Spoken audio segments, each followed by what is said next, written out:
Eu faço parte de uma esquerda no Brasil que pensa o que a gente chama de projeto popular para o Brasil. Eu acredito nas ideias de liberdade, as ideias principais do liberalismo, as três principais, que é direito à propriedade, à vida e à liberdade. Estou associado mais ao padrão desse mundo ocidental que nós vivemos. Eu me considero uma pessoa individualista que defende a participação social direta. Eu me posiciono ideologicamente pela afirmação de direitos. Eu me considero um conservador liberal. Eu sou de esquerda. Me identifico mais com a direita, pela liberdade, pela questão da livre iniciativa. A gente acredita numa sociedade que não seja dividida em classes, né? Alguém que não se conforma em ser um mero espectador, gosta de participar, gosta de opinar e gosta de se envolver.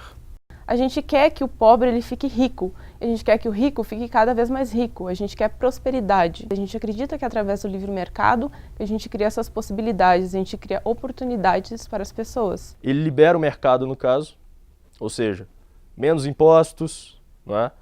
E a partir daí as pessoas podem empreender. É o caminho que permite desenvolver as pessoas, a criatividade, a inovação. As pessoas são competitivas. Qualquer comparação que você se faça, objetivamente, não tem outro vencedor do que os países que têm uma tendência mais à direita, uma tendência liberal. Falando assim do ponto de vista mais ideológico, nós defendemos a sociedade socialista. Você produz e vive do fruto do seu trabalho, e não vive da exploração do trabalho dos outros, né? Acho que se o socialismo acontecesse no Brasil, ele teria que acontecer à moda brasileira. É bastante marxista dizer que em cada país, em cada realidade, nós vamos ter condições diferentes, né, assim, e um desenvolvimento diferente do próprio marxismo. A gente acredita como um ser coletivo, né? Por isso que a gente fala sempre da forma impessoal, numa sociedade que não seja dividida em classes. Onde não haja diferenciação entre proprietário de terra e aquele que só trabalha a terra. Esse modelo, no caso, é socialista, ele é aplicado hoje na Venezuela, Bolívia, que são países onde as pessoas sofrem muito. Todas as experiências a gente pode ver que existem especificidades nacionais, especificidades locais, que a gente pode criticar, mas eu queria que a gente discutisse em termos de que valores cada uma carrega. Entender que é um absurdo existir uma favela do lado de um condomínio de luxo não tem nada a ver com socialismo, tem a ver com bom senso, tem a ver com humanidade. Que tem que voltar, sai da teoria, sai desse blá blá blá, dessa verborragia, sai dessa baba de calango. O negócio é, na prática, não funciona. Socialismo não funciona. Capitalismo utópico da meritocracia prevê um caminho muito bonito, quase como uma trilha de conto de fadas, no qual as pessoas vão sair de uma condição desfavorecida e simplesmente pelo seu esforço eles vão chegar onde elas querem. Isso não acontece. O problema do capitalismo, às vezes, vai ter concentração de renda, sim.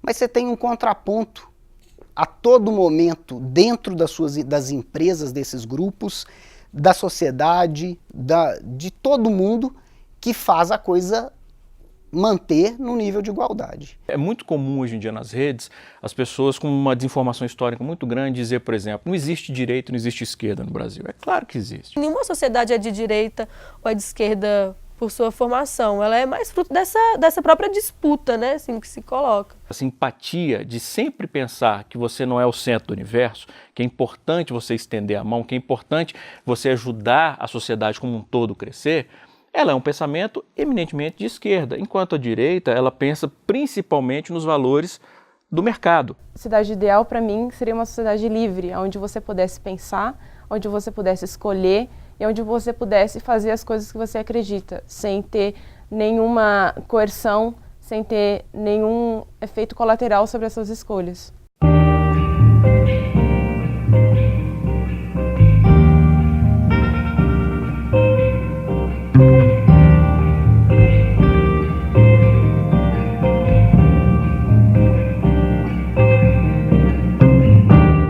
Essa ideia de que os que têm muito pouco, eles têm plena condição de alcançar os que têm muito, isso é uma inverdade, isso é uma bobagem, né? É o mito da meritocracia. Quando um poder ele é centralizado e forte, ele não deixa as pessoas sonharem.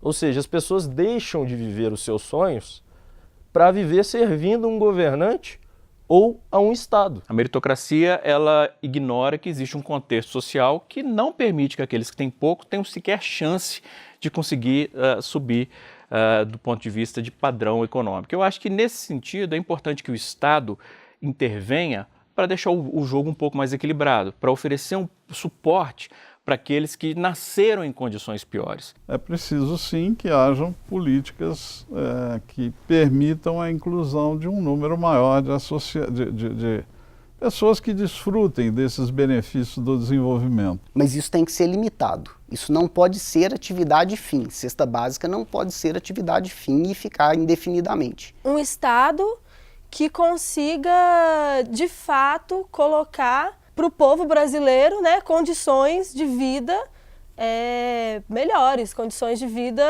humanas, pelo menos. Todas as nossas relações culturais, econômicas e políticas, elas giram em torno do Estado. Sempre foi assim. Tradicionalmente, no Brasil, nós sempre tivemos um Estado liberal conservador. Um Estado que manteve quase que intactos nos seus lugares sociais aquele 1% ou 2% muito ricos, uma classe média de 25% e todos os demais pobres e em condições de pobreza. O país ele sempre veio amarrado com uma burocracia absurda, e eu consigo ver isso na prática, nesse primeiro momento meu de empresário, como que é difícil abrir e fazer uma empresa. A gente está vivendo uma exacerbação desse controle das relações sociais. E essa exacerbação, ela está gerando duas grandes deformações, que é o clientelismo, que vem abraçado aí com uma corrupção que está ganhando aí índices quase grotescos. Todas as vezes, desde a colônia, passando pela República Velha, a República Nova e a Nova República, que houve alguma tentativa de transformação social, essas transformações foram sufocadas ou pelas forças das armas ou por golpes de todos os matizes. O liberalismo ele tem várias vertentes. Eu me enquadro numa vertente mais moderada. Eu acredito que o Estado é um mal necessário, por enquanto. Você não pode colocar na mão do Estado a esperança de que ele vai resolver com agilidade, na medida que precisa e barato. Porque quando você põe na iniciativa privada, está barato. Um Estado um pouco menor, digamos assim, que tome conta das atividades básicas de educação, saúde e segurança. O Estado mínimo é simplesmente transferência do poder para esses atores sociais que já estão no andar de cima. O Estado é a possibilidade do andar de baixo ter sua voz. E muito em função do setor privado, que realmente aqui, principalmente, é o que vem movendo essa nação, assim como outros países desenvolvidos do mundo. Esse Estado não seria quem proveria saúde, educação, quem proveria essas coisas. Eu acredito que o Estado é muito ineficiente fazendo isso. O Estado precisa, porque ele é um órgão de controle, tem que ser um órgão de controle, mas ele não deveria ser um órgão de operação. Isso é muito ruim, assim, quando a gente coloca para o povo que não existe mais nenhuma alternativa de organização, que é melhor a gente fazer as coisas ali de forma privada. Enfim, eu vejo muito isso no discurso da direita. O ideal, se a gente for pensar historicamente, assim, né, pensando sociologicamente, historicamente, são estados que conseguem equilibrar. Cada dia mais o Estado nos pede impostos e nos dá nada. O que o Estado nos dá, às vezes, é muita corrupção.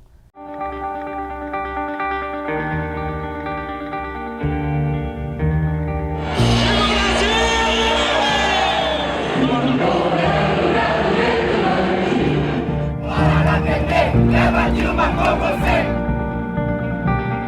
Não vai ter golpe, vai ter luta!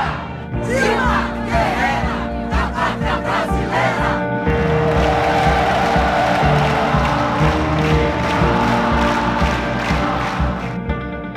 Quando a população aponta o dedo e diz o principal problema do Brasil, mais do que o desemprego, mais do que a saúde, mais do que a educação, é a corrupção, porque ela entendeu que esse círculo vicioso da corrupção, ele acaba atingindo e mantendo o sistema tal como ele está. O grande problema do Brasil não é a corrupção, o grande problema do Brasil é a desigualdade social, a injustiça social que nós temos. Como é possível um país ser a sexta economia do mundo e estar entre as últimas posições, né, no ranking de igualdade social? A palavra, na verdade, não é desigualdade.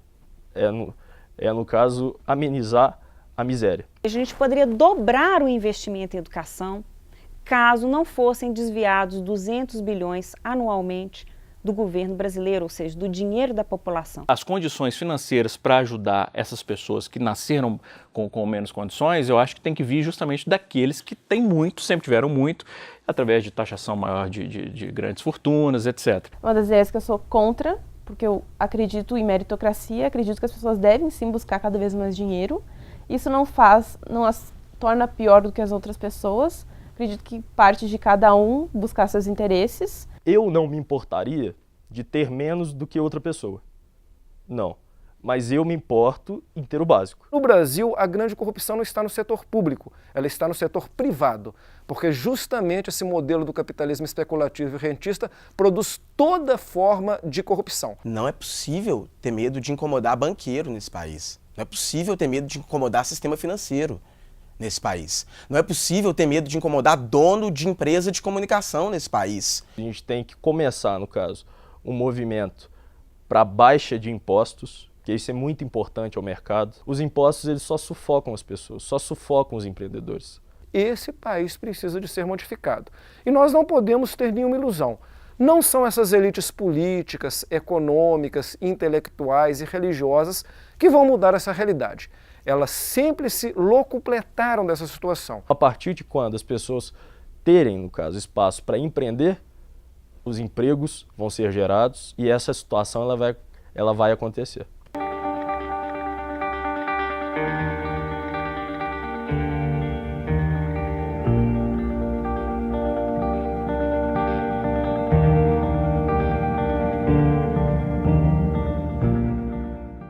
A ideia de classe, ela é frágil para entender a complexidade da sociedade brasileira. No entanto, é evidente que a gente tem uma desigualdade que desde 1920 mudou muito pouco. Veja um trabalhador que pega o ônibus lotado todos os dias, fica 2 horas no ônibus para ir de manhã e 2 horas para voltar.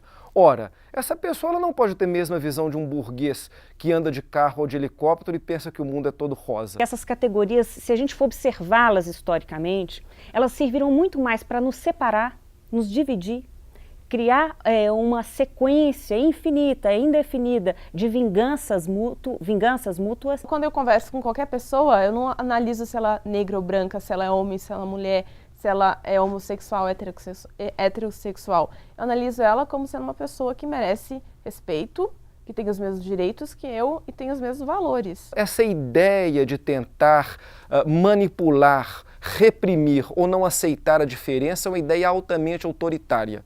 E ela tem a ver, inclusive, com essa ideia de tentar desvincular a ideia de disputa e de luta de classes. Eu não posso falar mulheres no plural, eu não posso falar negros no plural, porque cada pessoa é uma pessoa.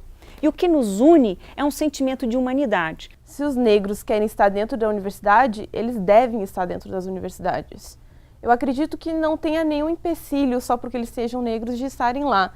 Eu acredito que eles são capazes tanto quanto brancos. Eu não separo a sociedade em negros e brancos. No fundo, não existe diferença entre ninguém. Não existe diferença entre homem e mulher, não existe diferença entre o rico e o pobre. O que existe é essa diferença de formação mesmo, que pode levar as pessoas a superarem os seus lugares. Como é que eu vou querer ser igual numa sociedade onde alguém é extremamente rico e eu não tenho acesso a essa riqueza, né? As diferenças elas precisam de ser explicitadas e a partir da sua explicitação os grupos precisam de se posicionar, não necessariamente para entrar em confronto, mas que de forma coesa possam inclusive vocalizar os seus direitos e os seus direitos serem respeitados.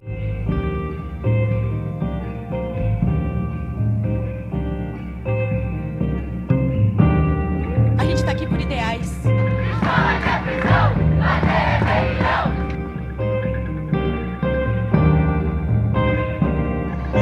Isso! Arromba! Termina essa ridícula ocupação. Eu quero deixar bem claro que a nossa luta não para. A esquerda fez bem o dever de casa dela. Ela entrou dentro do meio jornalístico, ela entrou dentro das universidades, ela entrou dentro das escolas. Eu já cursei curso de economia numa universidade federal, onde o pensamento era muito socialista. Eu sou das ciências sociais e muita gente fala que as ciências sociais é a doutrinação marxista, né? Mas é uma mentira, eu acho. As escolas, elas doutrinam, sim. Os professores no Brasil, a gente tem uma formação de esquerda muito consolidada no Brasil, né? Uma formação marxista muito consolidada, e ela foi tida como sendo o único caminho.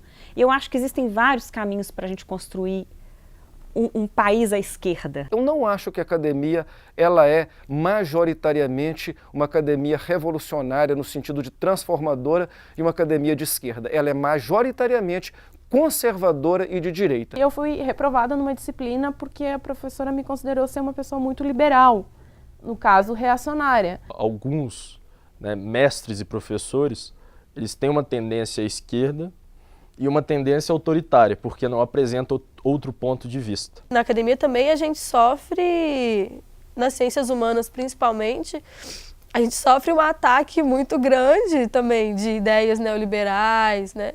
O que acontece é que alguns expoentes de pensamento mais progressista, democrático e de vanguarda têm conseguido alguns espaços de vocalização, fazendo crer de forma equivocada que toda a academia é assim. E isso não é só em escola pública, isso é em escola privada também. É por isso que a indignação que causa o Escola Sem Partido para a esquerda. A partir do momento em que a gente diz que a escola, então, vamos proteger a escola da ideologia de esquerda, nós já estamos dizendo que a escola, então, vai corroborar para outro projeto, né? Então, a escola nunca vai ser neutra. Eu quero que os professores ensinem socialismo, ensinem marxismo, ensinem liberalismo. Uma educação crítica, libertária e que forma as pessoas para pensarem e não serem robôs apertadores de parafuso, porque essa que é a educação e a academia tecnicista que nós temos, esse modelo de educação contraria os segmentos majoritários. A gente não pode extirpar uma ideologia. A gente tem que deixar todas elas em um leque aberto para o aluno escolher qual ele pode realmente acreditar.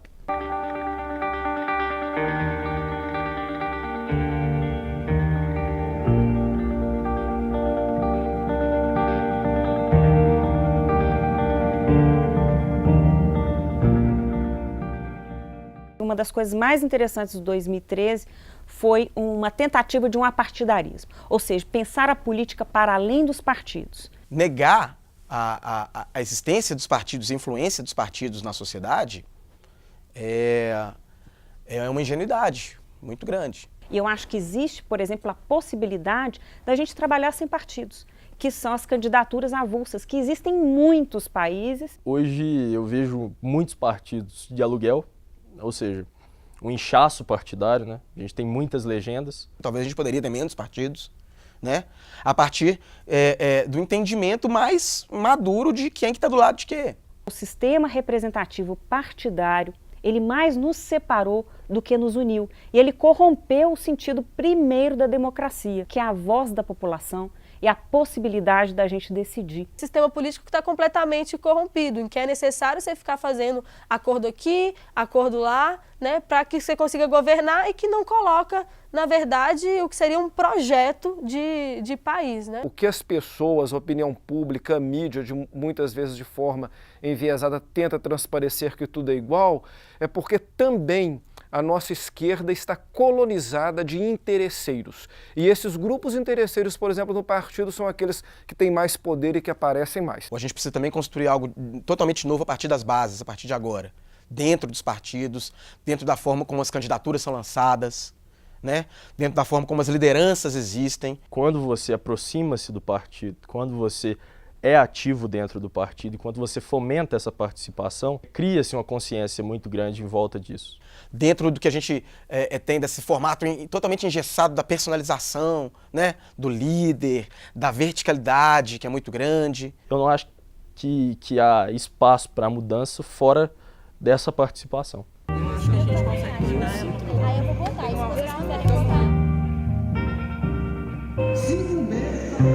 Os importantíssimas de vida. Se não coloca o outro, quebrou, acabou. Lazer, cultura, alfabetização. Unificou! É estudante funcionário! Eu sou radicalmente contra, por exemplo, você ter inimigo na política. Você não pode ter inimigo na política, você pode ter oponentes. O que eu acho que nós devíamos ter, e acredito que é a base de qualquer coisa no mundo, é diálogo. Não sou um radical de esquerda que acho que toda a direita ela é perversa. Cada um de nós carrega elementos, né, de sua própria formação, elementos subjetivos, anseios, paixões, desejos, dores, né, assim. E tudo isso eu acho que tem que ser levado em conta. O que você vê nas redes hoje é todo mundo gritando com todo mundo. Eu recebo, por exemplo, ameaça, insulto. A esquerda ela tem algumas coisas a nos ensinar, sim, mas eu acredito também que tem a falha no qual a gente não pode pensar além daquilo. É bom que a gente tenha adversários, né?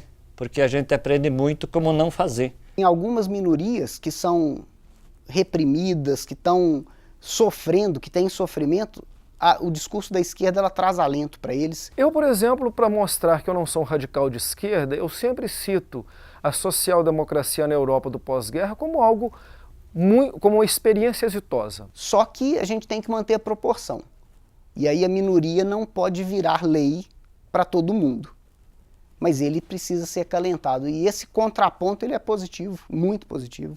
Eu já vivi algumas experiências, inclusive no movimento estudantil, de disputa com uma direita não partidária, mas uma direita ideológica, em que eles conseguiram inovar muito na forma como fazer as coisas. A partir do momento que você cria a imagem do inimigo, acabou, você não vai discutir mais. Aquela pessoa é seu nêmesis, você quer derrotá-la, você quer destruí-la. O que foi a social-democracia no pós-guerra? Foi uma união entre a direita liberal democrática com a esquerda liberal, com a esquerda não radical, na construção de um estado de bem-estar social que favorecesse o maior número possível de pessoas. Qualquer pessoa que se fecha ao debate, ela já tende a se radicalizar. E quando você radicaliza, significa, eu não quero escutar mais ninguém, eu sou o dono da verdade.